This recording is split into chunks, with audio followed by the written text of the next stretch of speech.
ডেমোক্রেটরা ক্ষমতায় এলে ছড়াবে কট্টর ইসলামপন্থা, মন্তব্য ট্রাম্পের। বিনামূল্যে করোনার ভ্যাকসিন সরবরাহের ঘোষণা বাইডেনের।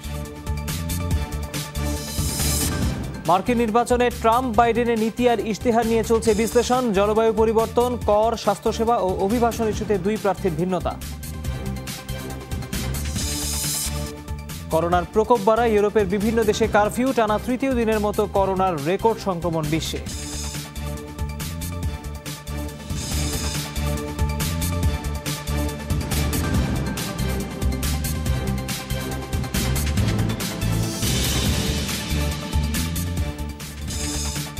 আর এসব খবরের বিস্তারিত নিয়ে আপনাদের সাথে আছি আমি তৌহিদ হোসেন। দর্শক, আর 10 দিন পরই ভোট যুক্তরাষ্ট্রে। কে যাবেন হোয়াইট হাউসে? ডোনাল্ড ট্রাম্পই ফিরবেন দ্বিতীয় মেয়াদে, নাকি জো বাইডেনের হাত ধরে ফিরবে ডেমোক্র্যাটরা? থাকছে মার্কিন নির্বাচনের খবর।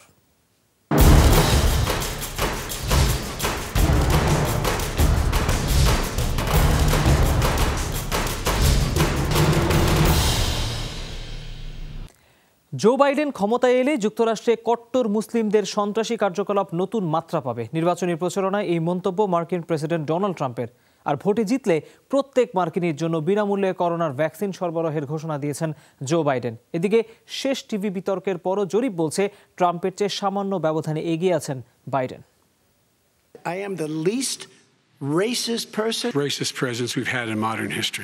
একদিন আগেই প্রতিদ্বন্দ্বীর সাথে শেষ টিভি বিতর্কে নিজেকে ইতিহাসের সবচেয়ে কম বর্ণবাদী মার্কিন প্রেসিডেন্ট হিসেবে দাবি করেন ট্রাম্প। অথচ পরদিনই ফ্লোরিডার ভিলেজ পোলো ক্লাবের জনসমাবেশে মুসলিম বিদ্বেষের সুর। দাবি করলেন ডেমোক্রেটরা জয়ী হলে মার্কিন ভূখণ্ডে আধিপত্য শুরু হবে কট্টর ইসলাম পন্থার। ডেমোক্র্যাটরা জিতলে এদেশে কট্টর ইসলামপন্থী সন্ত্রাসীরা বন্যার পানির মতো ঢুকতে শুরু করবে। কদিন আগেই যেমন ফ্রান্সের শিক্ষকের শিরচ্ছেদের ঘটনা দেখেছেন। আমি শান্তি চাই, শান্তিবাদী রাষ্ট্রপ্রধান আমি। সবাই ভেবেছিল আমি ক্ষমতায় এলে যুদ্ধ শুরু হবে, উত্তর কোরিয়ার সাথে পরমাণু যুদ্ধের সূচনা হবে, কিন্তু তেমন কিছুই কিন্তু বাস্তবে ঘটেনি। শুক্রবারই ডেলাওয়ারে জনসমাবেশ করেন ডেমোক্র্যাট প্রার্থী জো বাইডেনও। মহামারী নিয়ন্ত্রণে তুলে ধরেন নিজের পরিকল্পনা। বিনামূল্যে করোনার ভ্যাকসিন সরবরাহের ঘোষণা দিয়ে বলেন অর্থনীতি সচল রেখে নিয়ন্ত্রণ করবেন ভাইরাসের বিস্তার। ট্রাম্প প্রেসিডেন্ট থাকলে করুণ একটা শীত সামনে আছে আমাদের। মহামারী নিয়ন্ত্রণে কোনো সুষ্ঠু পরিকল্পনা নেই তার।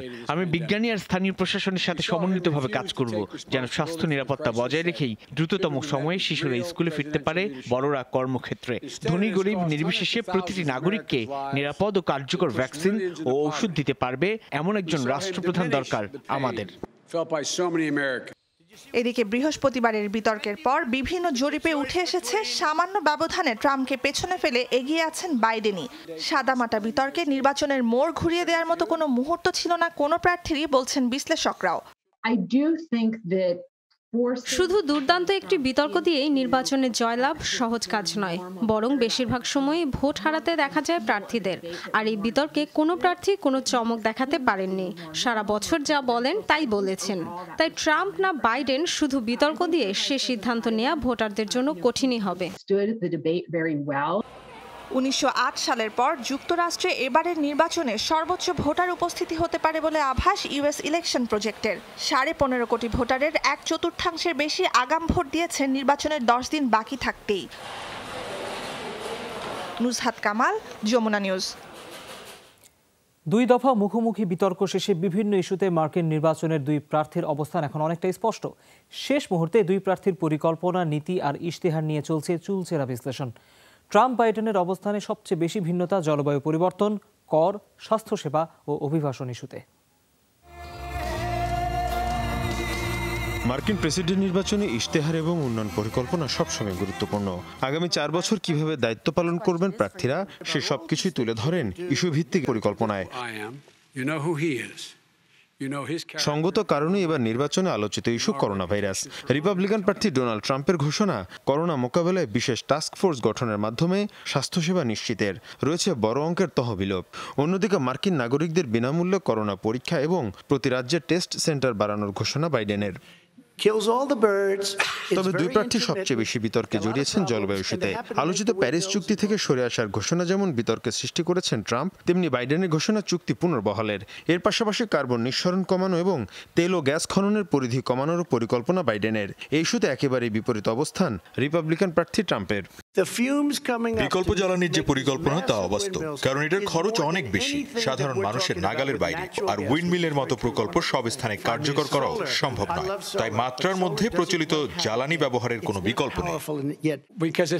এখন এই সময় প্রচলিত জ্বালানির ব্যবহার কমিয়ে পুনর্নবায়নযোগ্য জ্বালানির ব্যবহার বাড়ানো। কার্বনের নিঃসরণ না কমালে এই পৃথিবী ধ্বংসের মুখে পড়বে। এ কারণে আমরা জ্বালানি তেল শিল্প বন্ধের পরিকল্পনা করেছি। তার বদলে গড়ে তোলা হবে বিকল্প জ্বালানি শিল্প। অর্থনৈতিক সংকটের মুখে পড়ে যুক্তরাষ্ট্রে আগামী বছর প্রথম 10 মাসে 1 কোটি কর্মসংস্থানের ঘোষণা ট্রাম্পের, সাথে আছে আয়কর কমানোর পরিকল্পনাও। তবে এক্ষেত্রে বিপরীত অবস্থান বাইডেনের। বছরে $4 লাখ বেশি আয় যাদের, তাদের উপর অতিরিক্ত করারোপের পরিকল্পনা। স্বাস্থ্যসেবা খাতে আলোচিত ওবামা কেয়ারের বিরোধিতা করে বিতর্কের জন্ম দেন ট্রাম্প। নির্বাচনী পরিকল্পনায় ঘোষণা দেন সস্তায় ওষুধ সরবরাহের। তবে জো বাইডেনের পরিকল্পনা ষাটোর্ধ্ব নাগরিকদের জন্য বিনামূল্যে চিকিৎসার পরিধি বাড়ানো। এছাড়াও বাইডেনের ঘোষণা অস্ত্রায়ন কড়াকড়ির, যেখানে ট্রাম্প আইন শিথিলের পক্ষে। এর পাশাপাশি পররাষ্ট্রনীতি, বর্ণবাদের মতো ইস্যুগুলোতেও স্পষ্ট ব্যবধান রয়েছে দু প্রার্থীর মধ্যে। মীর মুশফিক হাসান, যমুনা নিউজ।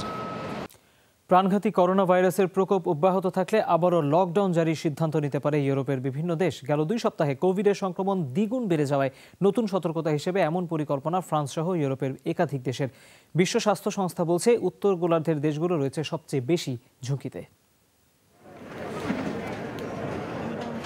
লকডাউনে দীর্ঘ সময় বন্ধ থাকার পর গেল মাসেই এই রেস্টুরেন্ট খুলেছিলেন আলফ্রেদো পিয়েত্রো।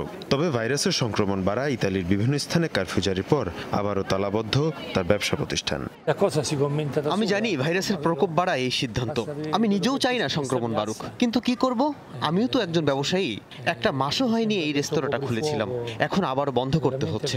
আমি পথে বসে গেলাম। ইতালির পাশাপাশি ফ্রান্স, অস্ট্রিয়া, জার্মানি সহ ইউরোপের প্রায় সবগুলো দেশে আবারও বেড়েছে করোনা সংক্রমণ। হটস্পট হিসেবে পরিচিত এলাকাগুলোতে জারি করা হচ্ছে কারফিউ।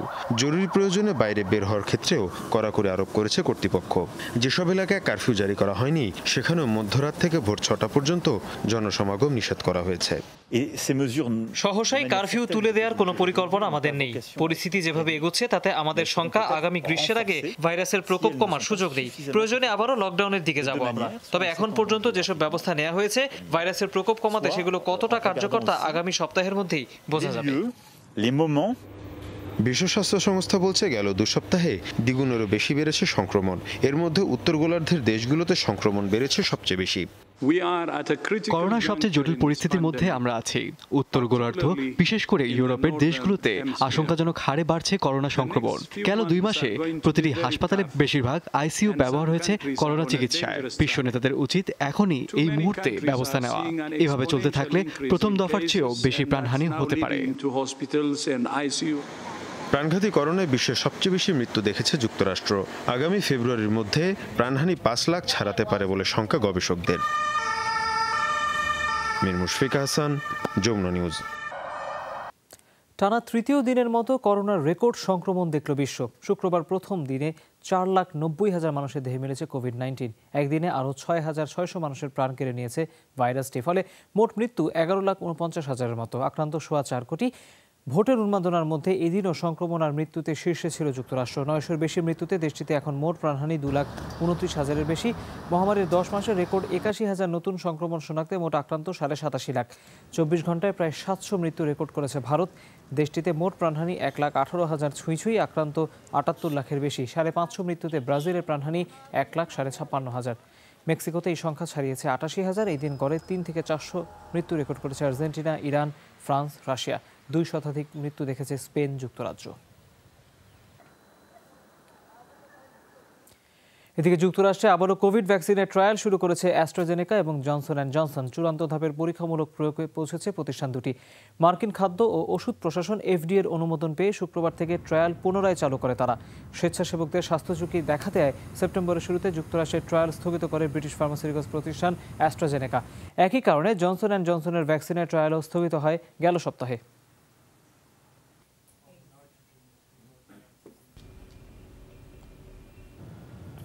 ফ্রান্সে মহানবী মোহাম্মদ সাল্লাল্লাহু আলাইহি ওয়াসাল্লামের ব্যঙ্গচিত্র প্রকাশের ঘোষণায় তীব্র নিন্দা জানিয়েছে OIC। বিবৃতিতে অর্গানাইজেশন অফ ইসলামিক কোঅপারেশনের পক্ষ থেকে বলা হয়, রাজনৈতিক স্বার্থ হাসিলের জন্যই এই ধরনের কার্যক্রম করা হচ্ছে। এজন্য তারা তীব্র প্রতিবাদ জানিয়েছে। এর ফলে মুসলিমদের সাথে ফ্রান্সের সম্পর্ক বিনষ্ট হবে, এর পাশাপাশি সমাজে ঘৃণা এবং বিদ্বেষ বাড়বে। এর আগে ফরাসি নাগরিক স্যামুয়েল পেটির নির্মম হত্যাকাণ্ডের নিন্দাও জানায় OIC। গেল সপ্তাহে ক্লাসে হযরত মুহাম্মদ সাল্লাল্লাহু আলাইহি ওয়াসাল্লামের ব্যঙ্গচিত্র নিয়ে আলোচনার ঘটনায় শিক্ষক স্যামুয়েল পেটিকে হত্যা করে এক মুসলিম শিক্ষার্থী। এই ঘটনার পর থেকে দেশটিতে তোলপাড় শুরু হয়েছে।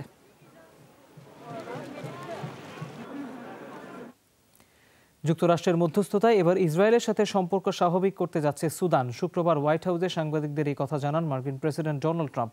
সুদানের সাথে সম্পর্ক স্থাপনকে নতুন যুগের সূচনা বলে আখ্যা দিয়েছেন ইসরায়েলের প্রধানমন্ত্রী বেনিয়ামিন নেতানিয়াহু। এই পদক্ষেপকে মুসলিমদের পিঠে আরেকটি ছুরিকাঘাত হিসেবে দেখছে ফিলিস্তিনিরা।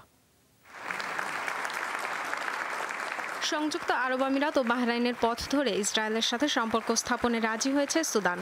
এমন এক সময় দুদেশ কূটনৈতিক যোগাযোগ স্থাপনে রাজি হলো যখন সন্ত্রাসী রাষ্ট্রের তালিকা থেকে সুদানকে বাদ দিয়েছে যুক্তরাষ্ট্র। পাশাপাশি অর্থনৈতিক সহায়তা ও বিনিয়োগের দ্বার উন্মুক্ত হয়েছে দেশটিতে। ইসরায়েলি প্রধানমন্ত্রী বেনিয়ামিন নেতানিয়াহু ও সুদানের প্রধানমন্ত্রী আবদুল্লাহ হামদকের সাথে ফোন আলাপের পর চুক্তির বিষয়টি নিশ্চিত করেন ডোনাল্ড ট্রাম্প। তার দাবি, আরও অন্তত 5 আরব দেশ আগ্রহী ইসরায়েলের সাথে শান্তি চুক্তিতে। নির্বাচনের আগ মুহূর্তে ট্রাম্প প্রশাসনের জন্য বড় অর্জন হিসেবে দেখা হচ্ছে এ চুক্তিকে। সবাইকে অভিনন্দন। দীর্ঘদিনের বৈরিতার অবসান হয়েছে। খুব দ্রুতই আরও অনেক দেশ শান্তির এ প্রক্রিয়ায় যোগ দেবে। মধ্যস্থতার জন্য ডোনাল্ড ট্রাম্প ও সহযোগীদের ধন্যবাদ জানান ইসরায়েলি প্রধানমন্ত্রী। জানান, কয়েক সপ্তাহের মধ্যে অর্থনৈতিক ও বাণিজ্যিক সহযোগিতা বিষয়ে বৈঠক করবেন দুদেশের প্রতিনিধিরা। সত্যিকার অর্থেই শান্তির যুগের শুরু হলো। আরব অঞ্চলে সৌহার্দ্যপূর্ণ সম্পর্কের বলয় বাড়ছে। সুদানের আকাশ এখন ইসরায়েলের জন্য উন্মুক্ত। আরব দেশ হয়ে ইসরায়েলকে সমর্থন দেয় সুদানের তীব্র নিন্দা জানিয়েছে ফিলিস্তিন। দাবি, ভুল পথে পা দিয়েছে দেশটি। আমাদের অধিকার উপেক্ষা করে ইসরায়েলের দখলদারিত্বকেই উস্কে দেবে এ চুক্তি। সুদান সহ গোটা আরব অঞ্চলের স্বার্থ ক্ষুণ্ণ হবে। ইহুদিদের সমর্থনে এ চুক্তি নির্বাচনে ডোনাল্ড ট্রাম্পকে সুবিধা দেবে, আর নিজ দেশে নেতানিয়াহুর স্বার্থ সিদ্ধি হবে। ইসরায়েলের সাথে কূটনৈতিক সম্পর্ক স্থাপনে গত সেপ্টেম্বরে চুক্তি স্বাক্ষর করে সংযুক্ত আরব আমিরাত ও বাহরাইন। এর আগে 1994 সালে জর্ডান ও 1979 সালে মিশর শান্তি চুক্তি স্থাপন করে ইসরায়েলের সাথে। যমুনা নিউজ। বিধানসভা নির্বাচনকে সামনে রেখে একই দিনে বিহারে বিশাল সমাবেশে অংশ নিয়েছেন ভারতীয় প্রধানমন্ত্রী নরেন্দ্র মোদী এবং বিরোধী নেতা রাহুল গান্ধী। করোনা বিস্তারের আশঙ্কা উড়িয়ে দিয়ে 2 হেভিওয়েট রাজনীতিবিদের সমাবেশে যোগ দিয়েছেন হাজারো মানুষ। ভারতে করোনা শনাক্তের পর এই প্রথম বড় কোনো জমায়েতে অংশ নিয়েছেন মোদী। ভোট চাইলেন বিহারে এনডিএ জোটের প্রার্থী মুখ্যমন্ত্রী নীতিশ কুমারের পক্ষে। বিরোধী মহাজোটের মুখ্যমন্ত্রী প্রার্থী তেজস্বী যাদবের পক্ষে সমর্থন চান রাহুল গান্ধী। প্রচারণায় অভিবাসী শ্রমিকদের দুর্দশা নিয়ে দুষলেন মোদী সরকারকে। কোভিড-19 মোকাবেলায় সরকার ব্যর্থ বলে অভিযোগ করেন তিনি। ভারতের অন্যতম দারিদ্র্য কবলিত রাজ্য বিহারে 2 লাখের বেশি মানুষের শরীরে শনাক্ত হয়েছে কোভিড-19।